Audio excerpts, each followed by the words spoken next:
started. Okay, we'll call us back into session. First item on our agenda is Cbic Board seat appointment. Go ahead and introduce yourselves and introduce who you're representing. Okay. I'm Dean Stewart. I'm the chairman of the advisory board for the Crisis Center. And so we have an opening on the advisory board. I was filling the position as a health professional with Portage Medical Center. I was a nurse in the emergency room. I've since retired. And the board felt it necessary to still have someone on the board representing the emergency department at Portage. And we've reached out to for a volunteer, and I've visited with Mr. Steve Silcock. He is a registered nurse. He's been a nurse at Portage for about a little over 15 years, I think.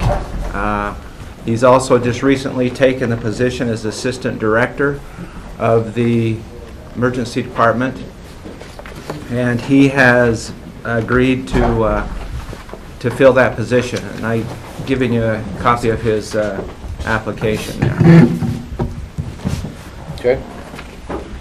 Just a little more update there. Commissioner Von Rasmussen was on the board. He is no longer on the board, and so we do have an opening at this time with Chairman Stewart staying on the board as the chair. So Okay. I would recommend that we do this because it is a board position.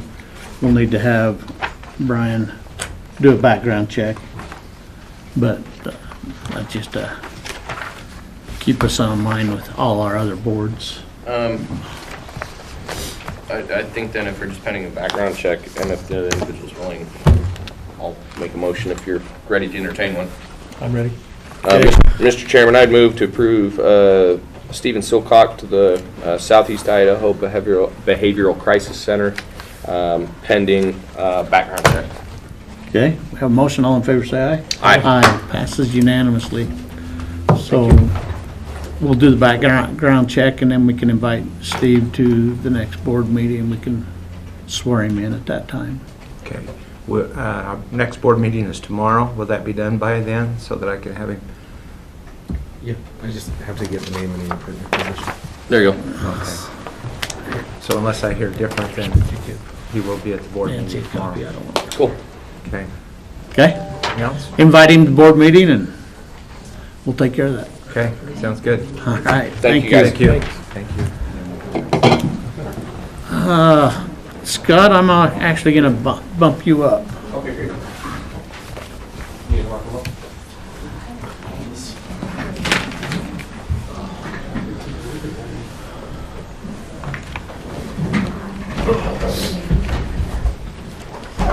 Scott Crowther, event director, business manager. Today we have a contract to hold import domestic throwdown car show. The event is scheduled for July 9th, and it'll be held up on the Bannock soccer fields. And so we have the contract includes the use of the soccer fields for the day, and then also a vendor fee, and the import domestic will be willing to pay, or we'll be paying $1,800 for the use of the fields and the vendor fee for the day. Okay. Introduce yourselves and tell us a little bit about the car show. Okay, my name is Josh Gonzalez. I'm actually the original founder. This is my team here, and good friends. They've been helping me, with this for a while now. But it was basically just because I've noticed that we've in Boise and Utah, there's all these awesome car shows that people have and things like that. And it's always this, wide range of stuff. Obviously, East Idaho is so small, we don't have very much to offer. as far as stuff goes like that. You know, we've had so many muscle car shows, and it's always the same stuff. We're trying to do something a little bit different. It's more of an all-inclusive style car show. It's not, you know, only this, you know, genre, this genre, things like that. And it's all ages, family-oriented, and it's gotten fairly popular. Last year with our show being the biggest one with 256 cars. And that's with, you know, all around Idaho, people from Utah, even some from Nevada came. So we felt that this was going to be something, you know, cool to continue. And we would definitely like to continue that. And now that we're here, we'd like to do it in Pocatello. It's definitely good fun for everybody, and you know, it's something different. Where were you last year? Idaho Falls. I don't know. Welcome to Bannock County. So far, I like it better. So, all right, which one of you has the right-hand drive Nissan Skyline? I know one of you guys is going to show up with one of those. I do have a Nissan, and it is old, but it's not right. All right. Same. I was going to get excited there for a minute if you had If one. you end up showing up, you'll probably see. You a will few. Yeah, I'll You'll see a couple of them. You'll see some. Somebody's things going to have you've the never seen 240Z. before. All right. So do you charge people to come into the show? Normally, no. Usually, okay, so for spectators, it was always a free event. For cars, yes. And that's just mainly to cover the costs that, you know, I pay out of pocket for, like, you know, the event fees, things like that, trophies, merch, whatever we have going on that year. So we do charge just for mainly the vehicle registration. This year we are doing it different because it has gotten to be more expensive, where we do charge the public just $2 per person. Easily accessible. So only import domestics, Asian domestics, you can bring Europeans in. What's It's everything. Everything. Even side by sides. It's pretty much all aspects of motorsports. Okay, so you might have some crazy resto mod US cars that are sporting a twin turbo. Oh yeah. Okay, Don't have to come for the pay to see. that's okay. I'll come. It's a car show, man. Somebody's gonna be talking about their you know, their two JZ GTE motor that they got. It's like, no, that ain't one. So, Scott, how will you help them collect or set up for collecting fees? You're not. So a couple things that we'll have, because it's the weekend of the 4th of July, so we're gonna have the snow fence already up, which is gonna funnel traffic just through the main gates.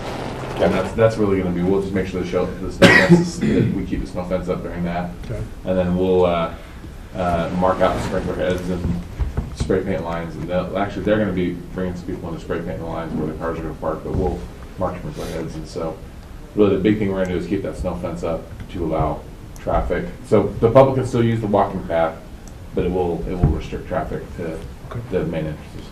And it's the weekend after the 4th of July. It is. So the 4th of July is on a Monday, this is on a Saturday. Okay. So it's that week. Also right prior. Is your field gonna recover? It will. After I the think 4th it's of gonna be July? Better be growing mushrooms on that thing. We got so much water on it. We'll make sure it's taken care of and groomed properly, and then we'll roll it with the roller to make sure it's nice and back. Okay. How many cars do you guys think you'll have this year? That's tough. Right now, I can tell you how much we have currently with our first 2 months of open registration. We have exactly 115 cars. Well, that's pretty good. That's Actually, getting as there. far in advance. And we are seeing, I think it was like a 1,200% increase in the first 2 months than last year. So if you guys are, especially if you guys are open it to, so like in last year at 4th of July, the Classic Car Club and those guys, you know, again, your muscle cars, you know, some of that stuff is, you know, kind of cool. There was a couple import, I think there was only two or three of them that were real imports that were there. But I think too, if you guys would have a category for that as well, you could probably have a lot. I mean, if you have everybody, if everybody knows it's going to be a car show of all shapes and genres, you could have.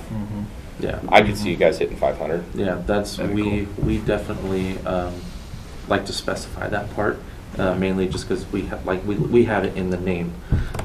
So we have trophy categories for almost 30 different categories. So we've got, Europeans, we've got your domestics, we got your imports, but we break it down even further to wheels and best paint and like, Nice. you know, things like that. So there's definitely a little bit of something for everybody there. We had to be the judges last year, and I'm okay not doing that again this year. Oh. You guys can do that. We have that. You guys can do that. Good. Judging is stressful. It is stressful. You don't play favorites, people get upset, but they can get over it. No, I'm good with that. Yeah, Mr. Chair, I make a motion that we approve the contract for the import domestic throwdown as presented. Have a motion, all in favor, say aye. Aye. Well, welcome to Bannock County. Hey, thank you guys so so much. much. It's really cool. Glad to have you. Thank you. Appreciate you guys.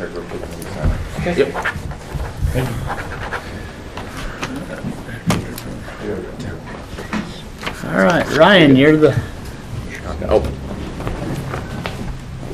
next. Okay. Well, I saw on the You guys don't agenda- have to sit here for this if you don't want to. Yeah. Okay. Still sign. It's a little bit of a HR update as well as I wanted to go over a procedure update that I have prepared. So as far as, HR update, we're busy with recruiting. We've got quite a bit going on in the juvenile detention center, both full-time and part-time positions, some positions in the courts, probation, kind of across the board. Sheriff's office is always recruiting.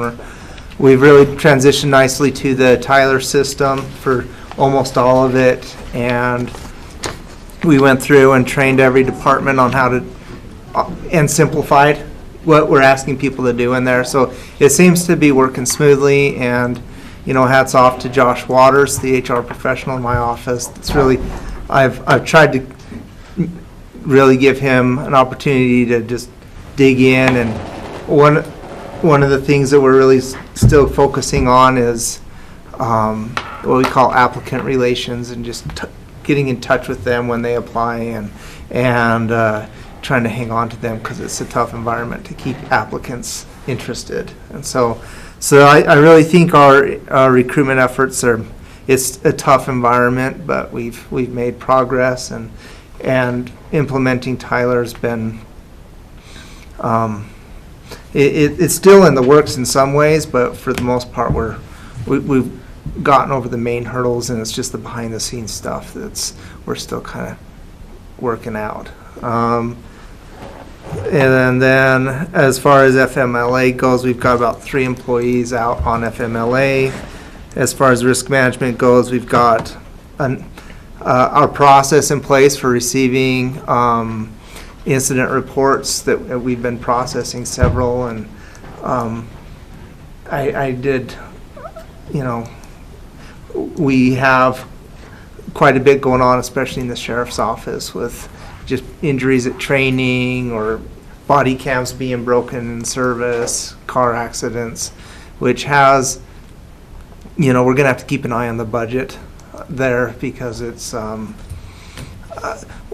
if you divide up where we're at in our budget compared to how much we are in the year, we're on track to be overspent in that budget, so we've got to keep a careful eye on that. Other than that, just personnel issues are constant. We've had a couple terminations this month, a demotion recently, a written, but a lot of it's just kind of coaching and warnings informally, and trying to emphasize with the department heads and elected officials that our disciplinary processes are all about helping the employees be successful and trying to get them back on track. And so we're a busy office at 2. So we're and then I am meeting with you next week for the FY23 salary plan that I'm presenting, and we'll talk more about that then. So A little verbiage that you used earlier, recruitment, that didn't used to be what we did. Yeah. It was here. We always got a lot of applications, but now we're recruiting people to come and work for us. So we appreciate Josh too, and yourself and Josh both. Thanks. positive things have been said about your office, so thank you.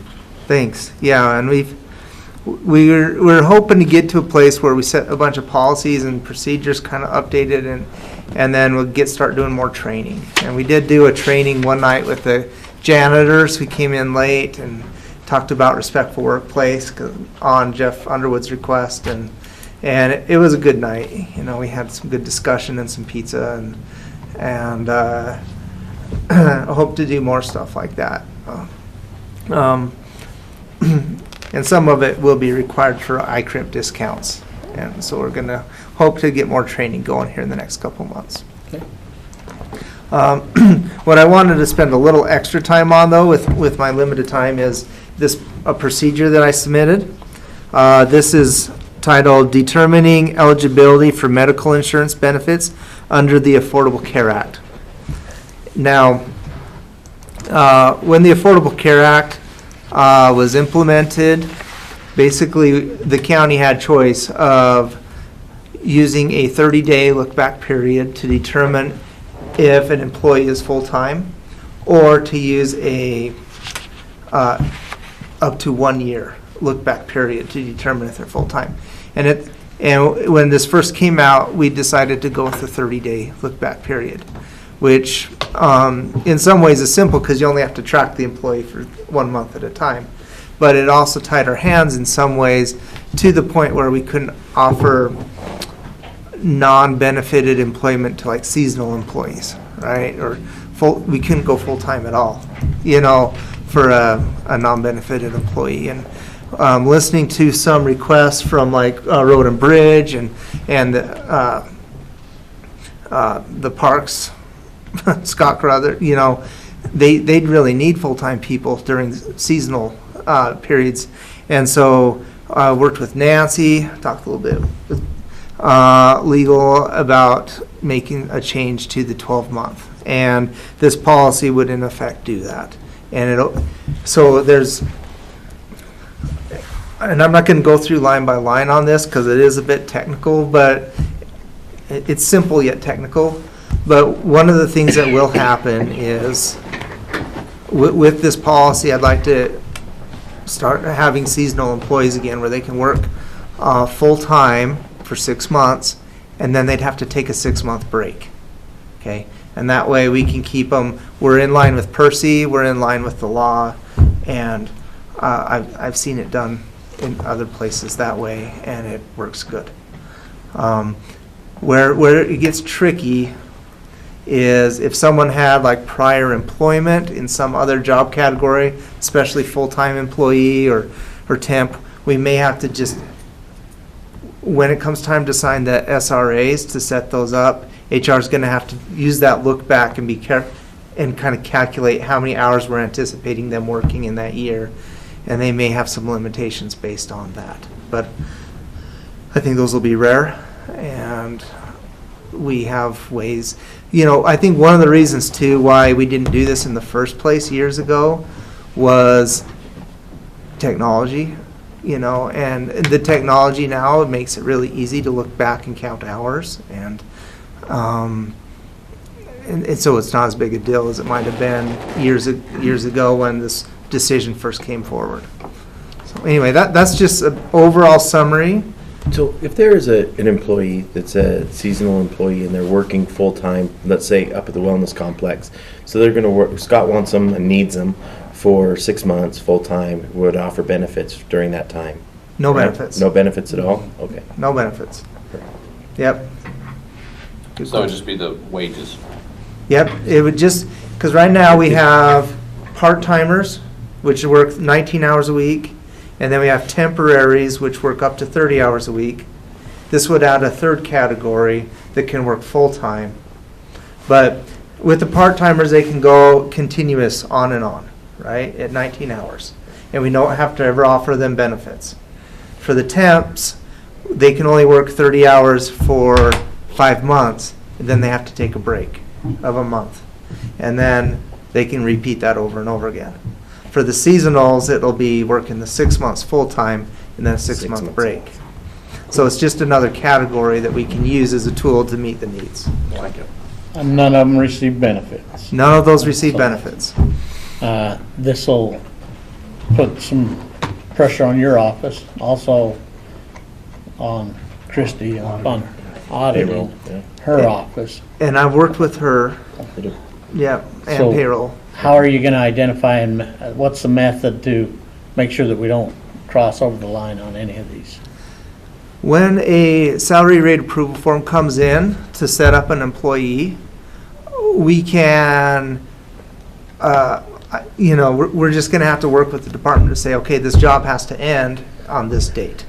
Otherwise, we're gonna be on the Start hook date for and end date. benefits. So it's just when they make an offer. We're just gonna have to, Well, I would caution on that, just, I can see issues up at the wellness complex where they might be doing some 12-hour days. If you just calculate the end date on a 40-hour work week, you could have some problems over that as they're going through some of their 12-hour days. and we left some wiggle room in there. Okay. So if they do work over, we'll still be okay with the law. Kedron can pull reports and That's what I payroll. just wondered. She can pull those reports for Ryan. And so can Josh. Yeah, okay, perfect, yeah. Yeah. At a They can previous track place, it. we would get a bi-weekly report of hours, so those guys, we knew exactly where they were at all the time. And we're gonna do that monthly. Okay, Yes, that is the plan. okay, great, And Josh and Kedron, and we worked that out. Yeah, perfect. perfect. Yeah. I like it. Good. Okay, good. I So- love seeing that office being productive. Good. And you know what? I almost forgot something that I did want to make one edit to this with your approval. So if you look under P05-500 on the stability period, this is after talking to Kedron, it says, after the 30-day administrative period, okay, so this would be in the effect that somehow we miss something and they do cross the line and we do have to offer them benefits. Okay, in that rare situation, in the stability period is one of those that's in the law, right? So it says after a 30-day administrative period, and that would be when they have the opportunity to select their benefits, the county shall provide medical insurance benefits for a period of 12 months, and I wanted to add, or until employment ends. I saw that when I was there. Yeah, so with that addition, I just asked if this could be approved. But I would, does it say provide or shall make available? Because provide almost means to me that we're paying for it. Where up here it says, if they have the option to, P05-400, talking about administrative period, it says they have the option to take it or provide proof that they Evidence that have has- insurance. But Okay, this so, provide, just that word itself kind of bothered me a little bit. so make available, Offer. offer, okay.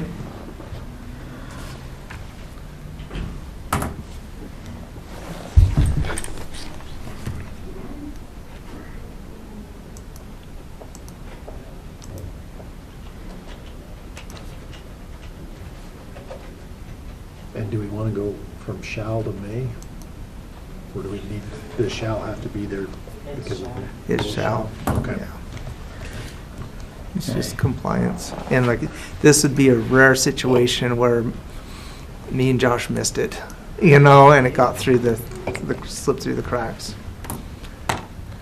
And honestly, in a situation like this, we probably wouldn't keep them employed for very long, just because it wouldn't be budgeted. But it's in compliance with the law that we have to do this. Okay. And those seasonals will be essentially terminated at the end of their contract for 6 months. Yeah. And so if you have a seasonal employee that comes back year after year, that couldn't be misconstrued as ongoing employment for benefits, right? Exactly. That's what the break's for. Exactly. Okay, Okay. let's go ahead and do a motion on this. Go ahead. Okay. Mr. Chair, I make a motion that we approve the procedure for determining eligibility for medical insurance benefits as presented with the changes of, what did you change on that? The verbiage in section PO 5-500, it says the county shall, or not, yeah, the county shall offer medical insurance benefits for a period of 12 months or end of employment. Okay, we have a motion. All in favor, say aye. Aye. Aye, passes unanimously. Thank you. Thank you. All right, Daniel.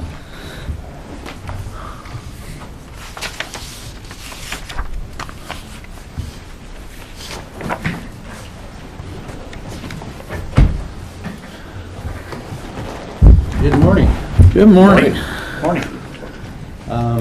I just wanted to give the commission a quick update on the merger of our departments and get a little feedback before the work started on the budget. Some key topics of change is, number one is City Works, how much better that's going to make the department. Work orders would be available, preventative maintenance will be easier, I think, and a transparent picture of where our hours are spent. We'll track, of equipment and man hours. So will it track by, I have a backhoe, and I went and used the backhoe digging up a water line, it'll also say, hey, use that backhoe for 6 hours. Or, hey, I used it, All the way down to a pickup truck and that kind of thing. Just kind of give it a more transparent Nice. picture of how much it costs to run each facility. So you guys are having a positive opinion then of City Works right now? It's Absolutely, Yeah. yeah. So, and then another, the major goal is to get everything out of Jeff's brain onto a spreadsheet or that kind of thing. So we've literally got multiple blueprints of every building, and so each blueprint will be a layer. GIS will put it in layers like they always do. So you could click on HVAC and all the HVAC equipment will come up. And it'll be so detailed that you could click on a symbol of a piece of equipment and it'll bring up a picture of it, the date that it was put in, the maintenance it requires. So it's super in-depth and it's super time-consuming to get it all in there, but once we have it, it's going to be really And great. you can set it too, so like if you have an HVAC layer that's put together, that it'll automatically remind you when, hey, this piece of HVAC equipment on the 3rd floor at the east end is due to have a filter change. Absolutely. Right. I'll send work orders out, so every month, we'll get a list of maintenance items that are going to pop up, and whoever's in charge of that, work order We'll do have a it. list of things. So it's going to be great. It's just a matter of getting it all in there, and we're working on the courthouse right now. A lot of the outbuildings are done.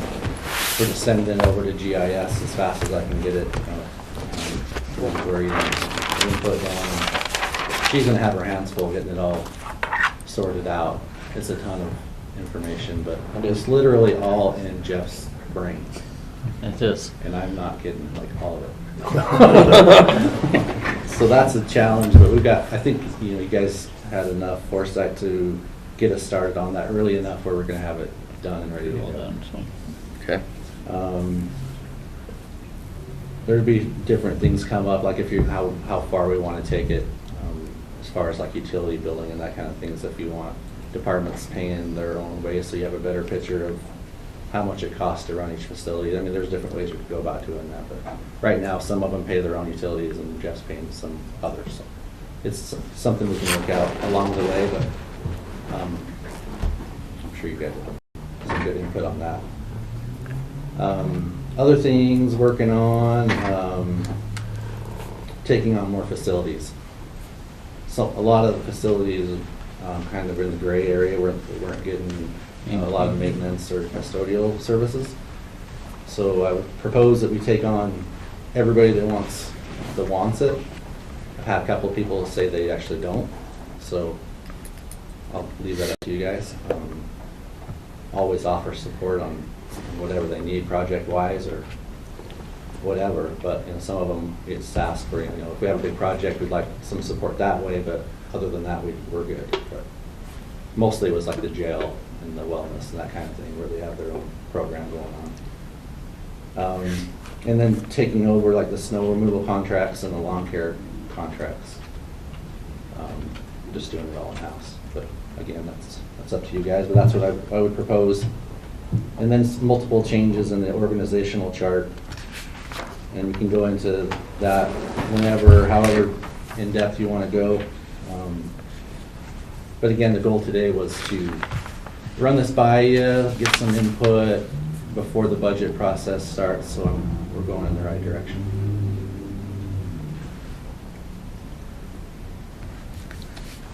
So talking about this, Okay? you have Downey down here. What's your expectations in Downey? I'd like to help Downey. It's up to you guys if that's not something you always want to take on. I think it's just a one-man show down there. Mm-hmm. And if that's a direction you'd like to go, I would like to see more of a maintenance standard where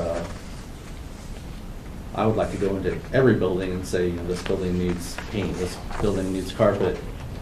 Maybe it doesn't always Get it, coincide with but- what they're thinking. Yeah.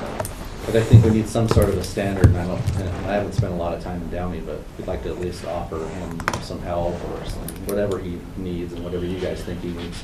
Well, and the other thing too is by having you do that, that actually goes through and gives us a project list of where we're at. Hey, this building needs paint, this one needs carpet, this one needs a roof. So do these 14 other buildings. Yeah.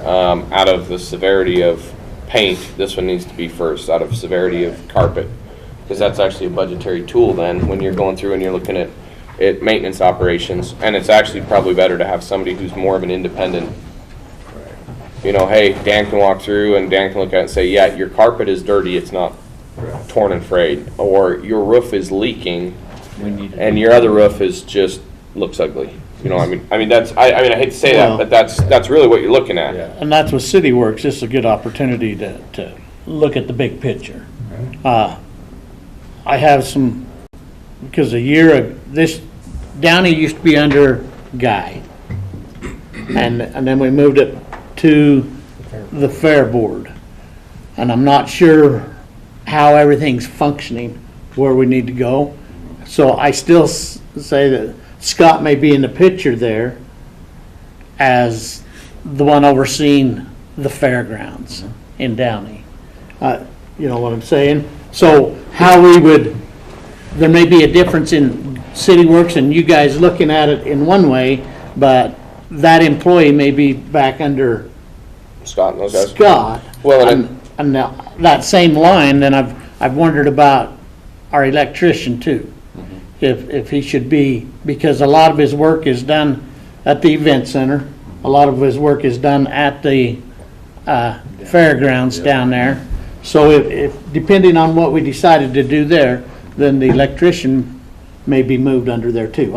It's part of a bigger discussion. I appreciate you bringing it up, and that's why. Well, and that's the whole thing though too is like I would look at it that especially like even like with the wellness complex, a lot of that stuff. When you're talking about building specific maintenance, I mean, especially where Dan was building official and had the inspection background, I would leave a lot of those building kind of classifications of where they're at. I think that's good to have almost an independent set of eyes because it's not you lobbying for your what building. Right. It's just, hey, this isn't my building, this isn't their building, you know, and I want my building to get it first.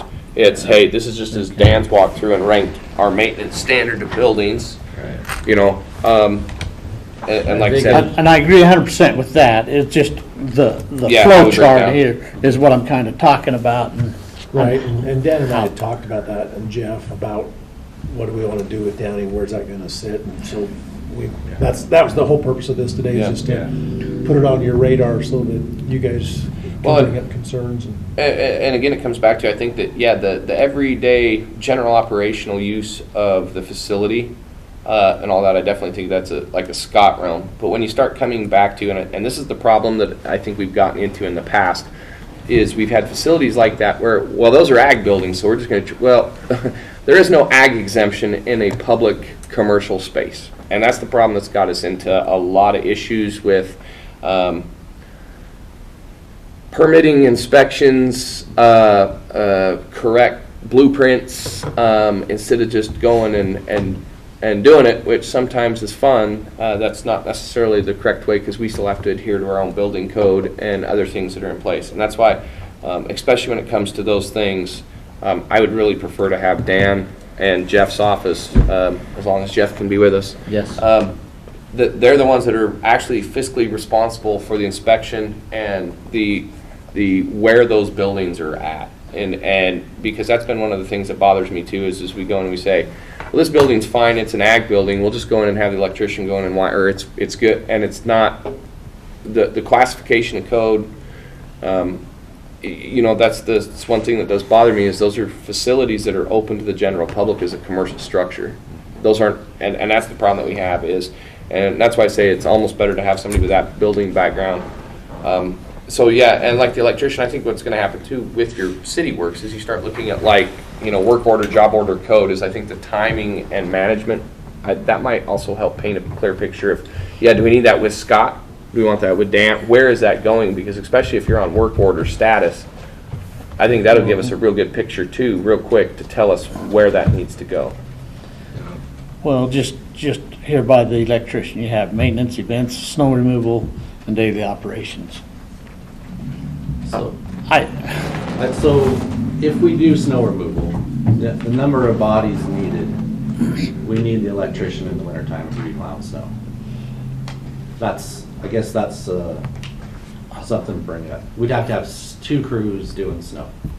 Well, So two pickups, 2 4-wheelers. So if the electrician stays under me, he'd be plowing snow in the wintertime. and I have kind of a problem with that. Okay. I mean, here's a licensed electrician. Yeah. So can you That his designated duty is to he's a Sparky. Yeah. plow snow. I mean, Yeah, it's just the number of bodies. If you want to do the snow removal, then we need a certain amount of bodies. Well, and I think that's the discussion to have, is because if there's ever electrical stuff, that's what the electrician should be doing. Yeah. No, you know, as long as there's electrical work that we're needing to have done, and I think that goes back to your building classification of, hey, this building needs lights or circuits fixed or power or whatever. As long as there's something on that list, I think that's Corey's main. Yeah. Well, I mean, snow removal, you're done by 8 in the morning. Yeah. So then back to the electrician. But I'm just saying, Yep. that's up to you guys. I just put that on there. Sure, it needs a discussion. Well, and I think it goes with too what the cost savings, because I know some of those contracts that we have with some of those facilities to remove snow, those are fairly expensive, and so it might actually be more cost benefit to have the electrician help push some snow for a little bit, because how many days did we?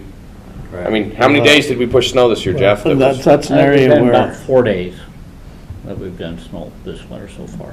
but that's an area where I think we also talk with Scott, because snow removal time is dead time for a lot of his people up there. And how do we talk and communicate, and they're a snow removal crew, Sure. you know, Should that be one that could be? out of there. Could that be under the, you know, they're partially assigned, you know, Dan's the coordinating effort, and you just assign them, hey, the wellness complex crew up there, they're gonna hit, you know, their snow, but then here's their secondary and tertiary targets to hit. Just, like I say, this is a beginning point. Yeah, It's a absolutely. conversation. Yeah. And I appreciate all the work that you do here, and getting prepared for the budget and knowing where we need to go, and so. But just like this, there's some conversations to have, in where do we really want people? Yeah. We haven't met with the fair board, and I'm not positive how that's all going. It'd be good to go down to Downey, the 2 of you, maybe one of us, go down and look at the buildings and get some input, so we have a better idea. Get Sheldon to be there and for the fair board, Walk through them all and just kind of actually see put where a you're at. game plan together. I do like that building standards idea. I think that's a fantastic idea. I know that as Dan and I have gone around and looked at some of the other buildings that, you know, I haven't really done any close looking. We've discovered that there's a lot of lack of maintenance over the years, and they're getting to the point something's got to be done. Roofs that we've discovered that were near their end of their lives, and that, so. Well, and I think that's too, if you guys can set out, like, even if it's a maintenance cycle that's running through your office through CityWorks, those job order tickets can still be issued to the fair, the one-man staff down there for, hey, these 4 items need to be complete, and this is part of your maintenance cycle. You need to go through and do this. If you cannot do this, you know, hey, this building needs to be painted. I think that's a skill that's in there. This roof needs to be fixed, or this roof needs to be replaced. Now that might be a 2 or 3 man crew operation, because if it's a tin roof that you're going to go redo, you know, that might be something. Then that's your project schedule. Or is it something that's big enough then that it needs to go to RFP and we actually need to bid it and go through it that way? Well, I have a concern that we have basically 2 employees down at Downey that don't have a county supervisor. Well, and that's what I say is, I think Somebody else is signing their time cards, and it just kind of. well, And they're the only employees not on the regular employee salary table too.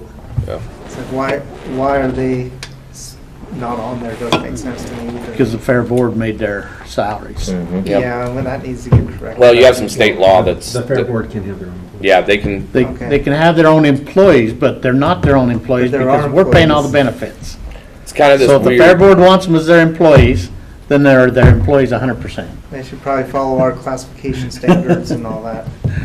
My thoughts. But and that goes back to the whole point, again, of what exactly are they doing? Roles and responsibilities. If you have your monthly, I mean, you should have your maintenance cycles. You should have your annual, your biannual, your monthly, and even your weekly and daily stuff. I mean, that's how you break down your maintenance roles. Sure. And so there's some of those things that annually, you know, you need to go replace the light, or, you know, make sure lights are, you know, biannual, make sure the buildings are woke up, make sure the plumbing, all that other stuff. Lights, the power inspection, we really should have a lot of those buildings. That's one thing too that Gino, the state electrical inspector, called out the last time they came out, was we really need to have the electrician going through, especially those fair buildings, both at the event center and down in Downey, just on our own. We should be going through once a year and checking all the outlets, checking everything. And then I believe the state inspector is supposed to come through once every 5 years and certify the whole facility. And so we really should be having an annual inspection. Every facility we have should have a power inspection. There should be and that's what I'm saying. There's a lot of that stuff that needs to be, if it needs to be fixed and corrected, that's how it needs to be directed from us to make sure, because that shows you too what they're doing down there is being appropriate. Well, let's plan an afternoon. Let's go to Downey. Okay. I mean, and even up at the event center, let's kind of go and look at some of these buildings and so that we have a conversation about it while we're looking at them, about Yeah. personnel a little bit clearer. I think that a field trip would be in order. Yeah. Nancy's always good for a field trip. Maybe we'll have to stop in there and won't have lunch.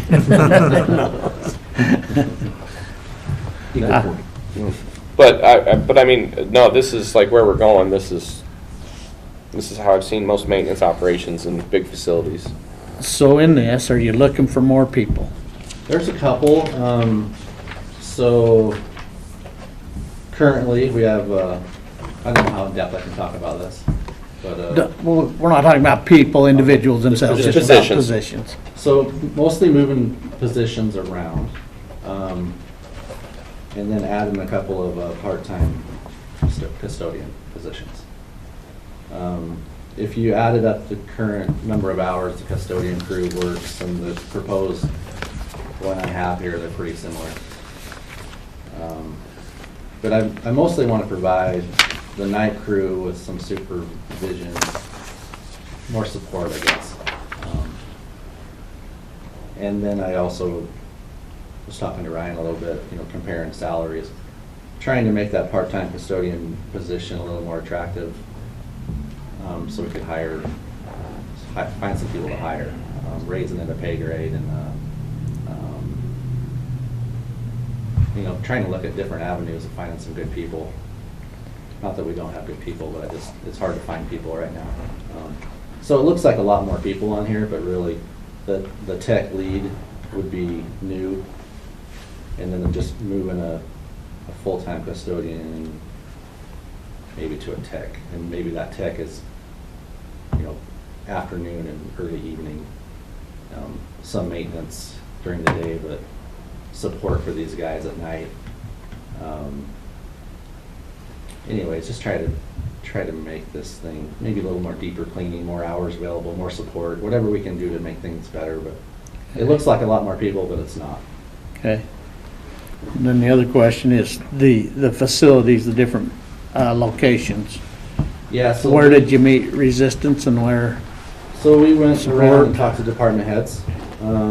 Guess say Scott, like you were saying, needs work for his crew to do in the wintertime, so he wasn't interested in help with maintenance. He wants his guys to do it during the winter.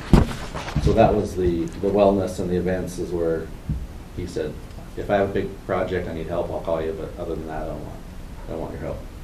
But the jail, same thing. He's like, I'm doing okay on maintenance, but Big projects. need help. I still think though on those buildings that you identify up there as facilities, again, that kind of goes back into the facilities realm of, hey guys, this is it, but CityWorks is going to issue those work order Sure. tags, and then Scott's guys can go do them. Yeah. You know, as long as they're licensed for them. Because Sure. I mean, if it's an electric, hey, you need to replace a breaker. Sure. Yeah, you're not. Yeah. So the additional buildings, and there's a lot, but you know, it's not like they all need Yeah. 24/7 attention. But talked to Kyle a little bit, and he showed some interest in all of his buildings. You showed some interest? Oh, yeah. Okay. Come over anytime they want. So there's. He's Anytime you have road guys working on vertical construction, I get a little nervous. Even since December, Jeff's taken on more facilities. So we've taken on the landfill office, and Weed and Mosquitoes probably never had anything, maintenance or custodial. Ag Extension, we just kind of started helping them, but maintenance-wise are way behind. They're always willing, always eager to have help. Like the Incan Shop, it's Kyle's, you know, the Cannon landfill, all the buildings at the landfill, all the outbuildings of Road and Bridge. We got a snow groomer shop that, who knows, you know, the museum's fallen way behind. Talk to me about the museum for just a second, because in the past, we've never really treated that. I mean, is this an emergency or something? That's all it's ever been treated as, is an emergency situation. Never had really any direction. Why? I mean, why is that? Because as I read the code, we're required to have a museum board. We're We're required required to, I mean, it's a required asset that we're supposed to have.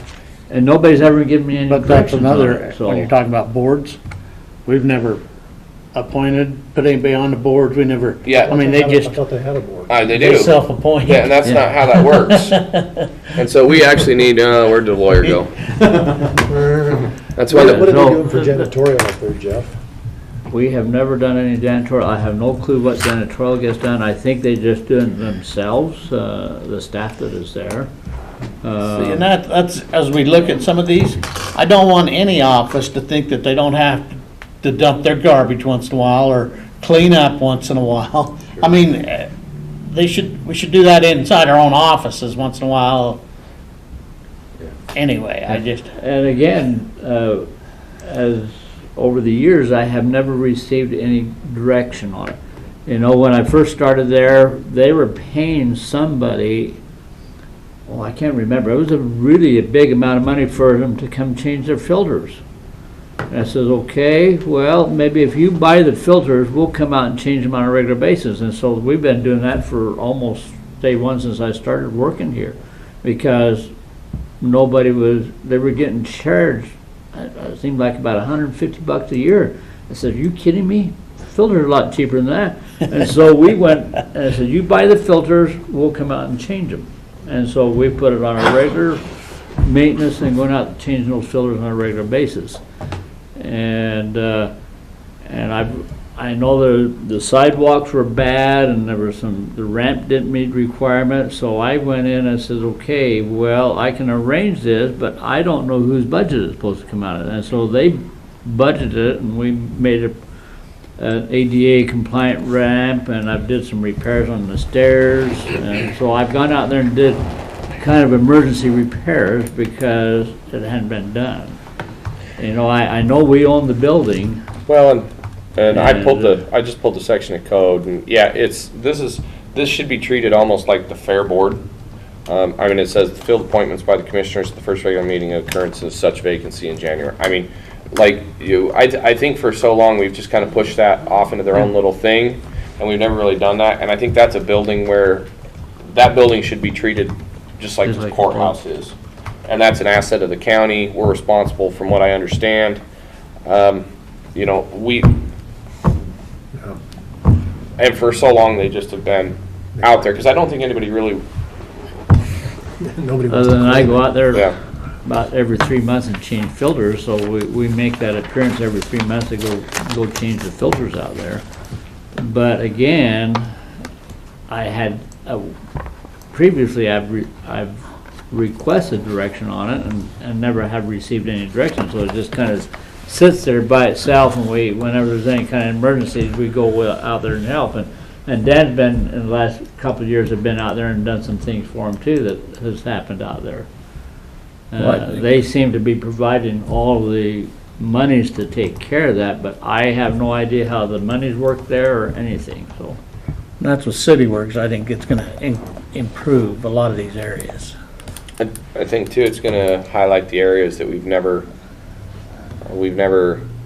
you know, they've kind of fallen behind or gotten forgotten about. Yeah, and if we want a standard, I mean, if we're looking at all these buildings, if we want to take care of the facilities, I mean, just the ones on the list, that's 26 more. Not that that's going to be super labor intensive. Some of it might just be, you know, stop by a couple times a year and look at a tower. But if it's not at least getting looked at, there's going to be some issues. Yeah. Yeah, you know, it's just a prime example of this is the 911 site at Egan. Okay, they had a major mouse problem here a couple of years ago, and IT says, what can you do here to create, so we don't have the mouse problem? And of course, I went out there and analyzed it, and so about every 2 or 3 months in the summertime, I make a trip out there and check all my mouse bay and make sure that we don't get mouse inside the building, but also I've reported, it says, okay, there's a cover on the dish up here. It's broken. And so, because if nobody had ever gone out there and took a regular look at it, nobody would ever know that it was broken. And of course, I called IT and I says, is this supposed to be like this? And it says, no. So again, it's a matter of spending some time looking at these buildings on a regular basis. You know, however we, you know, I think each one of them are going to be a little bit different. But again, Facilities inspection. it's buildings that have been set off aside and just kind of forgotten about. So Braden, get us on the schedule together sometime next week in the afternoons. We can go out and look at some of these different areas. Come up with a kind of a game plan. That's what you was wanting, right? Yeah, it's just, I just want to catch you guys off guard when the budget process started and you say, well, what the heck am I doing or thinking? I just want you guys to be on board and just give you a quick update. And surely there's a lot more discussions that need to happen. I'm open to any suggestions, but I'd just like to, get our facilities up to where we want them. We've worked together good, and I really appreciate, and I feel good to be able to transfer what I have here onto someone else, because I feel bad to walk away with it and not to continue with what we've done for the last 20 years in these buildings. Because I know what it was like 20 years ago when I arrived here. It was a mess.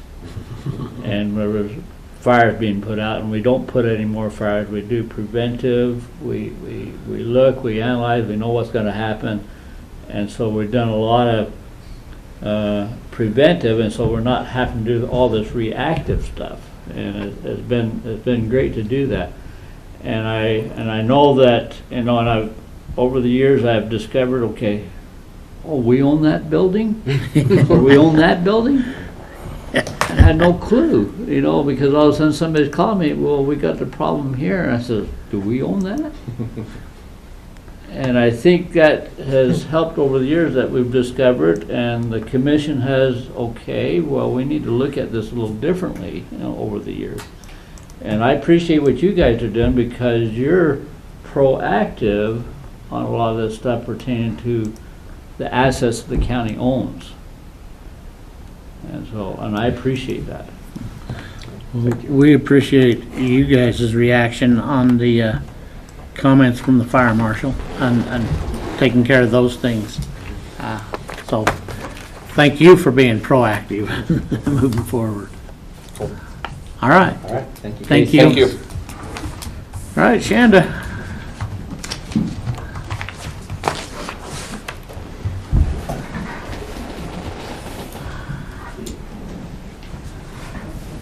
Shanda Crystal, Purchasing and Economic Analyst. I have 2 items before the board today. The first one is reviewing, and I'm going to request a signature on a brokerage agreement before the board today with Carvo. This has been a process, right? We've never done this type of thing. This is in regards to selling the environmental attributes of the landfill. And so all aspects are learning. Kyle and his crew are learning, and legal's learning, and what we need to do in auditing, and we're all learning together to build this plane as we try to fly it, as Commissioner Huff likes to say. So this is the next step in that process. So this is an agreement between us and Carbone to be our broker. This would give them permission to work in our behalf, to find somebody that is interested and willing to purchase our environmental credits that we currently produce in the way that we currently produce them. There would be some minor tracking mechanic stuff that needs to be installed, very minor in that aspect. But this agreement will allow Carbone to work in our behalf. What I did want to point out in Schedule A, we had originally, when we had started through this process, anticipated the broker asking for about a 3% of whatever they made us. And then when we got with Carbone and had conversations with them, we got to a 2.5%. So we were excited that we worked a better deal on the brokerage agreement there, and that still the more money they get for us, right, the more money that goes into their pocket too. So definitely a mutually beneficial relationship between us and that company that will allow both to utilize what we already have and allow more funds for the landfill projects that we have coming down the pipe. This is, as we're all learning, in talking with Christy last week, she did have some questions about as far as revenue goes and how the payments are going to work. All of that comes in our next step as part of the sales and purchase agreement that comes next. So she will be back in the office and be able to work through with us as we build what that's going to look like for the county. So we'll come back before the board with recommendations of exactly how to work out the fee structure, not the fee structure, excuse me. Once they find the buyer at the end that wants to actually purchase those from us, right? How they're going to pay us for those things, how we're going to pay Carbone for their services. We'll work all that out through a contract that will come back before the board here, hopefully in a couple weeks. A skeleton of that contract has been submitted to legal for review, so they're working through on their end as well. To make sure that we're ready when Carbone hits the ground running and finds us a good buyer for that. So we're waiting for that approval on that, but Christy will be back in the office for additional discussions as far as the details that will come in the next step on that purchasing and sales agreement. And that's basically what this last box, very last box, to be determined. That's what you're kind of talking about, is further contracts that's in Section A, fee schedules. Sorry, I can't find the languages. So it should be showing. Oh, there we go. To me, that's a blank box, but so if we have other contracts that we're talking about, other commodity contracts, X out and initial. TBD is, I don't like TBD. So that. That would be if they could sell any other types of commodity for us. I guess why they put it on there. Okay. Most of the other stuff we are not available to be able to sell, so I don't think there's anything out there. They must have just thought that was. Scratch it through. Okay. And Or then, to be determined would be that, right, we would have to either have an amendment or some other additional information. Yeah, you could leave it before- there, before- Nothing will be binding on a TBD. until Okay. Further contract, yeah. okay, Right now, we are talking specifically about those recs, that they have the 2.5% and then the offsets at 2.5 too. and maybe this is, maybe I'm I think just, they're just keeping the door open with that as if there is something else that Do they can have the come first to us. right? I mean, I don't know. They shouldn't have the first right. Okay, okay. If you're good with it. Yeah, I didn't see any language saying that they would have the first right or anything like that. I don't know if you Neither guys- did I, but I so, don't. okay. So no fees are charged until money's made. So that is yes. The easy answer is yes, right? Well, I mean, Until they that- find us a buyer, Carbon doesn't make any money, right? They make money if we make money. But how and when those payments are due, that's what we're gonna work out Okay. when Christie's back in the office as part of the next contract. And maybe it's nothing, but the bold underlined fees payable in cash. That was weird for me too, but I did assume that checks was equivalent to cash. I mean, I figured nobody worked in. do we have to, hand them a Rubles, Bitcoin? Rubles? Not, right now, you don't We'll send want them a rubles. check. Hey, I got one Yeah. penny in my pocket, there's a million rubles. In their template, for the sales agreement, which is just what we were kind of looking at, how they've done it in the past, it says you can change any of this to fit what you want, but it's stating what's your bank, where do you want us to send the check. So I don't know if we're gonna get the rules. Okay. I just kind Forgot of, that. because it was bold and underlined and everything else and cash. Maybe they just don't want goats or chickens. Livestock. You've had an opportunity Yeah. to review this part. I'm good with, I'm excited to do it. Okay. Motion? Mr. Chair, I make a motion that we approve the contract with, who is it? Carbone as presented. We have a motion. All in favor, say aye. Aye. Aye. Passes unanimously. So then we'll continue down this path. That next step again is the purchase and sales agreement. Once we get legal's approval on that language, this document before you today will give Carbon the ability to, all green lights, right, they'll begin to act on behalf of Bannock County to find a purchaser. Once they do, when Christie's back in the office, Kyle and I will get together to work out the details of payments and things like that, so everything will align just perfectly, and it'll be great. Okay. Okay, the second item I have before the board today is a recommendation to award the seasonal concessions request for proposals that we went out last week for. Those have been received and reviewed. We did only have one participating company, as Scott and his team had reviewed the proposal. They are confident that they'll be able to respond and fulfill at what we would like them to do over this next year. So we would like to recommend that the board award that contract for the Bannock County Event Center and Wellness Complex seasonal concessions to Go Out Local, the Go Agency, for this fiscal year. Have you had the opportunity to look this over, contract? Yeah. Okay.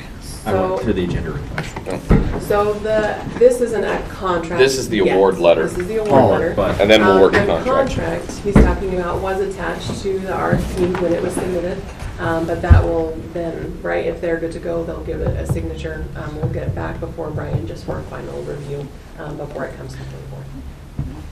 So this is oh, another, sorry, I was looking at the domestic throwdown. Okay, that was but this is another prerequisite letter to okay something to move forward. Yes. Yes. Yep, pretty much.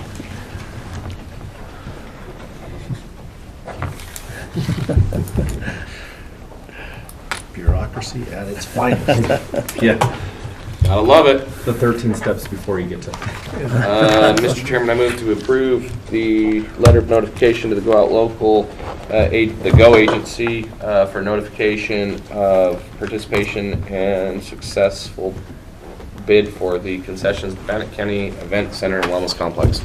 Have a motion. All in favor, say aye. Aye. Aye. That was a long. Okay.